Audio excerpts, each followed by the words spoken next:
హైదరాబాద్ కూడా చూస్తుర్రు. ఈ హైడ్రాని తీసుకురావడం ఎట్లా చూస్తారు సార్? హైడ్రా మంచి కాన్సెప్టే, మంచిగానే ప్రమోట్ చేసిన పాపం.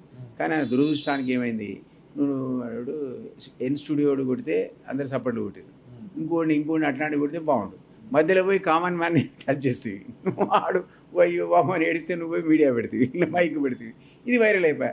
అది చేయదు కదా నువ్వు సీరియల్ కొట్టు పోయి. ఎంతమంది ప్రముఖుల ఇల్లు లేవు, ఎంతమందికి నువ్వు ద్రోణ ఎగరేసి పాపం చూసినావు కదా, ఆయనకు భూమి ఎంత ఉందో తెలుగు పోయావు దానికోసం. మరి ఆయన పట్టుకోరాదు ముందు భూమి. ద్రోణ ఎవరో అంతా నీకు ఇప్పుడైతే అధికారులు చేతున్నారు కదా, వాళ్ళే ద్రోణ వేసి నీకు ఎక్కడ భూమి లేదు. హైదరాబాద్ సెంట్రల్ యూనివర్సిటీ భూమి నీకు ఎందుకు పోయి ఆ ఫోన్ దగ్గర సూలు పెట్టి ద్రోణ ఎగిరే అందరి ఇంటి మీద, నీ ఇంటి మీద నా ఇంటి మీద ఎగిరేయమను, ఎక్కువ తీసుకోమను. అయ్యో బోరుని చోట్ల 100 ఎకరాలు ఉంటే పడుంటే వదిలిపెట్టి హైదరాబాద్ అది భూమిరాంగ్ అయింది. మూసి అంటివి తట్ట మట్టి తింది లేదు. నువ్వు ప్రతి కూడా అవినీతిని బట్టే ఇదన బట్టే ప్రాజెక్టులంతా దోపిడీకి అన్నాడు. రూపాయి రాకపోయా పాప, అది మంచి కాన్సెప్టే.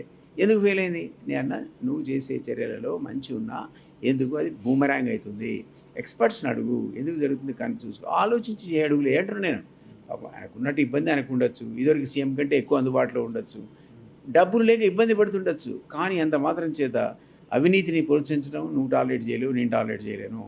నీకేం సంబంధం అంటావు? నేను ప్రజలు పోయి నేను ఒక ఉద్యమకారుని. ఎక్కడ నువ్వు చెప్పు. టీవీలో చూస్తుంటే ఆయన వస్తున్నాడు, ఒక్క మంత్రి లేచిన పడుతున్నాడు, మంచిగా కూర్చొని చూస్తున్నాడు సీఎంని. అరే సీఎం వచ్చినాడు, ముఖ్యమంత్రి వస్తే మంత్రి కూడా లేకపోతే ఏందనంటే ఆ కోహెసివ్ గ్రూప్ ఉండాలి, కమాండింగ్ నేచర్ ఉండాలి.